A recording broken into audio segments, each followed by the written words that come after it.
So much on my mind. If I tell you, just look at me smile. When them do me wrong, I do them right. I'm just a man who does pray at night. How I live better than them. How I look. All right, everybody, so welcome back. So this is a live video of El Socorro. Of course, to the left-hand side of the video, you're seeing traffic heading west, and to the middle lane, that's traffic heading east, and to the right-hand side, that's traffic heading into El Socorro. All right, so the traffic is moving quite smoothly this morning. So I hope that you are already on the way to work and that you are going to get there quite safely this morning. So here's what everybody, something I want to raise with you all, and I want you all to listen carefully, all right? So yesterday, I received a few calls, and there are persons who are known to me, who know me for a number of years. And they were saying to me, could you please tell me about this ad that you have running on social media, and this video, and this scheme that you are advertising? And I said to them, what scheme? So they sent a video to me, and what the video shows is a purported interview with me interviewing former Energy Minister Kevin Ramnarine. And it speaks about a scheme and asking people, inviting people to invest in this scheme. And I call it a scheme for obvious reasons, because that is what it is, in fact, a scheme. You would remember that last week we would have had a discussion with Mr. Ramnarine and not Ramnarine, because in the video it speaks about Ramnarine. I would not call Mr. Ramnarine Ramnarine, so that's one red flag. But if you look at it, it's one of those AI videos, and I don't know if I can show you this, but there's no space in my teeth. Yeah, there's a space in the teeth in the video, right? So it appears, it looks to be me, but I can assure you it is not me. All right? So, and I had to advise the persons who would have called me yesterday, do not pay attention to this, but someone is up to mischief. So I thought this morning that I would apprise you of the situation. So again, that video that you're seeing on social media, where it appears to be me interviewing former Energy Minister Kevin Ramnarine, it's a fraudulent video. It's a scheme that someone has put out there, and do not invest in that, please. Because let me tell you, if you invest in it, you are going to lose all of your money. And I am not to blame for that.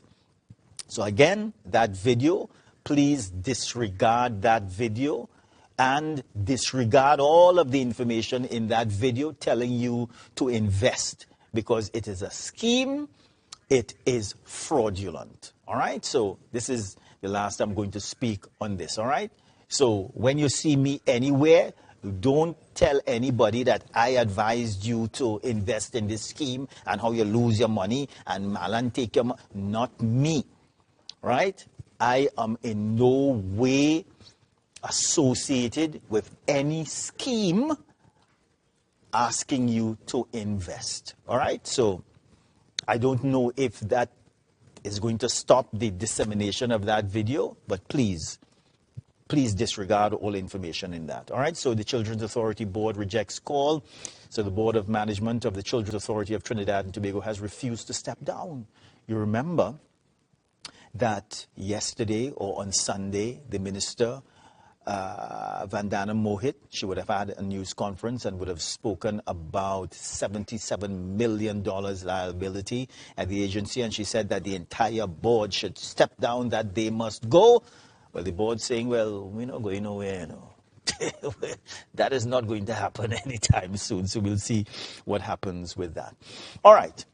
So we do have a gentleman. I call him His Excellency. And the reason for that, because he's the TTPS's or one of the TTPS's media ambassador. Yes, Sergeant Ancil Forde. That's the gentleman there. Pleasant morning, Marlan. Pleasant morning, Trinidad. Mr. Forde, how I is? Boy, people sending out all kind of videos with my face on it, telling people to invest. AI. If you see the video, I have a space in my teeth in the video. You see any space here? No, that is a serious issue. And members of the public have to be very aware and exercise due diligence. Yeah. All right, so Mr. Forde, all right, so we have to deal with a few things before we get you on air, all right? So let me just touch on a few other things in the newspaper here while we address that. So PNM Tobago Council, political leader Ancil Dennis says the government and the Tobago House of Assembly misled the country on the U.S. military radar. Of course, this is just one comment as it relates to the U.S. removing the radar from Tobago. So I think that we are ready now. Mr. Forde, over to you. Yes, Marlan. So was just general advice that members of the public have to exercise due diligence in relation to things seen or communicated to them, because not everything is indeed what it appears to be. Yeah. Particularly as you spoke about. Yeah. I mean, people called me yesterday asking me about this scheme, you know. And I had to tell them what scheme. Guys, a schemer who put up that scheme. A little bit again, Marlan, we might have come looking for you. Yes. You never know. You never know, Marlan. Yes, Marlan. So we want to switch gear, yes. But I did commit myself on the last time we dealt with road safety to revisit the topic. So I want to actually revisit that topic, and in particular as it relates to the zebra crossing. Right. Right.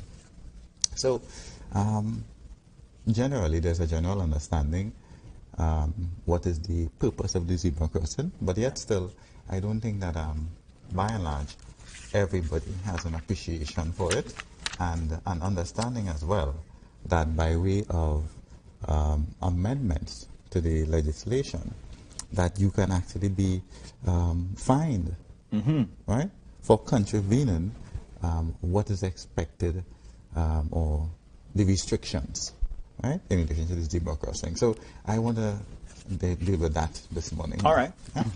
All right. So, Marlan, as it relates to the Motor Vehicles and Road Traffic Act, Chapter 4850, there is an order that deals with the traffic signs and pedestrian crossing order of 1992. There would have been amendments along the way, right? Right. Now, whilst I would not deal with the entire order, right, I want to deal with the Pelican Crossing and the significance or what is expected of both the driver and the pedestrian. Yes?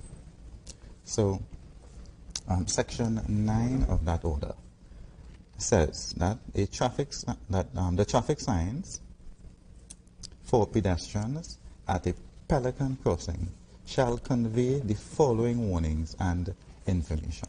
Yes? The red light shown by the pedestrian light signal means that the pedestrian shall not use the crossing. That should be self-explanatory, right? So you say Pelican Crossing? Yes, Pelican Crossing. So these are the zebra crossings that are controlled by an electronic traffic signal. Okay. Right? All right. So we could identify right, south key, Polish speed. Yes. Yes. Right. So if it is that pedestrians are at that crossing and you have that red light towards the pedestrian, whether it is the image of a person, right, and you see the word stop, yes, or it is red, it means that you, the pedestrian, should not enter that crossing. Okay. Yes? The green light shows that the the green light shown by the pedestrian light signal means that the pedestrian may use the crossing, and the drivers of vehicles shall not cause their vehicle to enter the limits of the crossing while the pedestrian is in the said crossing. Right? So, for the drivers, you are approaching a zebra crossing. Right? You would have a red light. To you, the driver. The pedestrian would have a green light indicating that they can cross. You, the driver, ought not to enter that crossing zone, right? And there are lines there to establish where the stop line is. Yes. For the vehicular traffic. And whilst it is that owing to the flow of traffic, a driver may actually come to a stop on the zebra crossing itself, you, the driver, knowing that you are at a crossing zone, right? And looking ahead of you also recognizes that there is vehicular traffic ahead of you, that you cannot clear the crossing. Then you, the driver, should not enter the crossing. Yes. Unless it's that there is sufficient room ahead so that you can clear that crossing. Because there is a likelihood that the indicator, the signal could change for the pedestrian to cross. Alright? Whilst it is that there is an exception to understand that we are advising you have to be aware and pay attention, right? Yes, I would continue. Where a flashing red light is shown by the pedestrian light, a pedestrian who is already on the crossing, when the flashing red light is first shown, may continue to use the crossing. Right. So you are already in the act of crossing, and that flashing red light appears. Yes. You, the pedestrian, can still continue and finish the cross. All right? I would continue again. Vehicular traffic may proceed across the crossing, but if the pedestrian is on the carriageway within the limits of the crossing before any part of the vehicle has entered those limits, the pedestrian has the right of precedence within those limits over that vehicle. Yes. So, the flashing red light, the driver of the vehicle, the law is saying that you may enter, but where there is a pedestrian, Yes.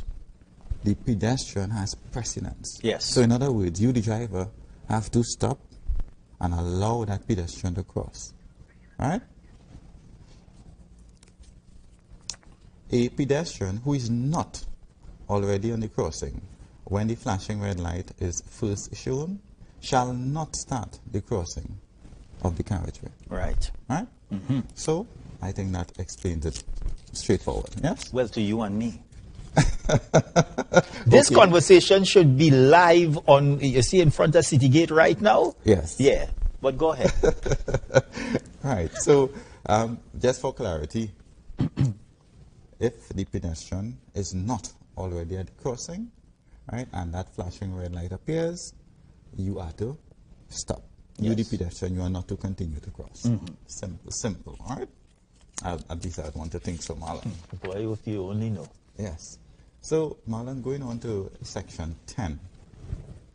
The driver of the vehicle shall not cause the vehicle or any part thereof to stop within the limits of the Pelican crossing, unless either he is prevented from proceeding by circumstances beyond his control, or it is necessary for him to stop in order to avoid an accident.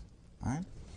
Again, I would have explained a short while ago, right, of that need for the drivers to be aware of the traffic ahead of them, right, and accept the fact that I would not be able to make it across the crossing. Let me stop before the crossing.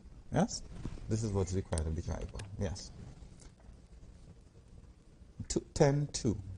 A pedestrian shall not remain on the carriageway within the limits of the Pelican crossing longer than is necessary for the purpose of passing over the crossing with reasonable dispatch. On the last occasion, I spoke about crossing in a business-like manner, right? You, the pedestrian, understanding that this is an opportunity for me to cross safely. It is not an opportunity for me to leisurely walk across the road. No, it is not intended for that, right?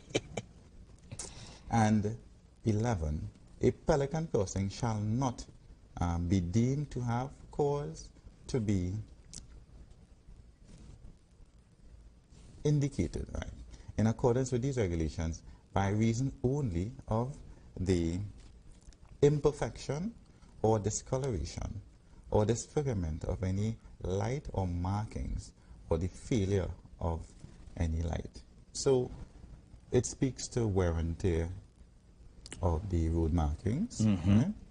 And although sometimes it may become, I want to say, disfigured or not as sharp in appearance, that does not mean that it is not a crossing for the intent for which it is designed. Yes?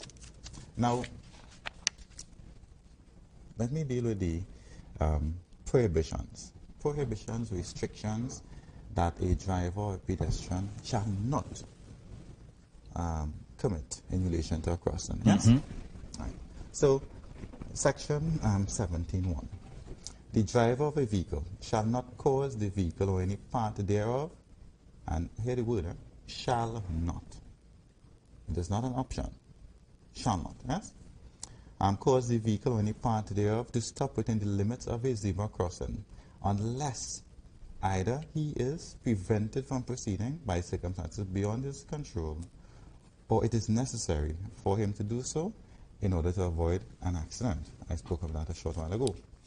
Pedestrian.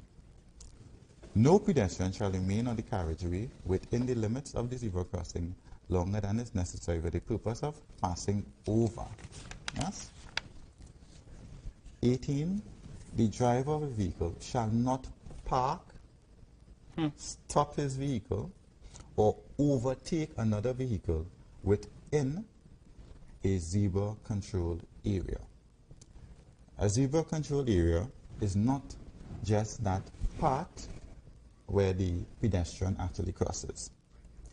There is an area which may be about 5 meters or so on either side, where you may see a zigzag line, right, or you may see yellow broken lines. Yes? That is the area that is controlled or is a zebra control area, and you, the driver, ought not to stop, park, overtake within that area. Mr. Forde, I have about 2 minutes again. Sure, Marlan. Now, 19, a pedestrian shall not cross the carriageway within the vicinity of the zebra crossing except within the limits of that give-way line. So, that give-way line is that area where you have that crossing part. Yes? So there is a stop line on one side, a stop line on the other side, right? That area is where you are to cross, not outside of it. Yes? Now, by way of amendments, Marlan, fines would have been introduced for persons who fail to observe what is required at the zebra crossing. Yes? So within the recent amendments that took effect the 16th of January 2026, right, the fine for failing to observe the requirements of a zebra crossing, whilst it was reduced by $150, it now stands at $2,250. Right? So because of the wording of the legislation, it did not speak to a vehicle, it did not speak to a pedestrian. It spoke to failing to observe restrictions on the pedestrian crossing. Right. Right? And given that I just explained what the law said in relation to the pedestrian shall or shall not do, and the driver shall or shall not do, it would mean that persons can be fined $2,250 for failing to observe the requirement or the restrictions at a zebra crossing. Pedestrian or motorist. Pedestrian or motorist, because it did not speak to a driver or a vehicle. Right. Yes? But the law placed a responsibility, a shared responsibility, on both drivers and pedestrians to observe the restrictions at a pedestrian crossing. Yes? Yes. And last thing, Marlan, for any doubt, the pedestrian who wishes to cross, what is required of you is that you stand at the, I want to say, not on the roadway, you stand off the roadway in line with the zebra crossing, and you extend one of your hands outward. This would indicate that you wish to cross. Yes. And the drivers have a responsibility, haven't recognized that, to stop their vehicle to allow you to cross. But for safety, you are not to enter that crossing until such time that the vehicles came to a stop. Yes, Marlan. So, I know time ran out. No, but very good information, Sergeant. And the reason why I was smiling, because I know that people, you are speaking about that, but people right now are flouting those regulations all over the country. But very important information, and thank you very much, Mr. Forde. Most we do important. appreciate it. All right, everybody, we must go to a break. We do have a live update for you. All right, and it's from Railway Road in San Juan, and the authorities have taken the decision to fix the big hole on that road, yeah? So congratulations to the authority. You see the grid there, sir? Yes, Yeah? So, so to the authorities, congratulations. A gentleman in the blue jersey, you can now walk freely and carefully there now. We're coming back, everybody.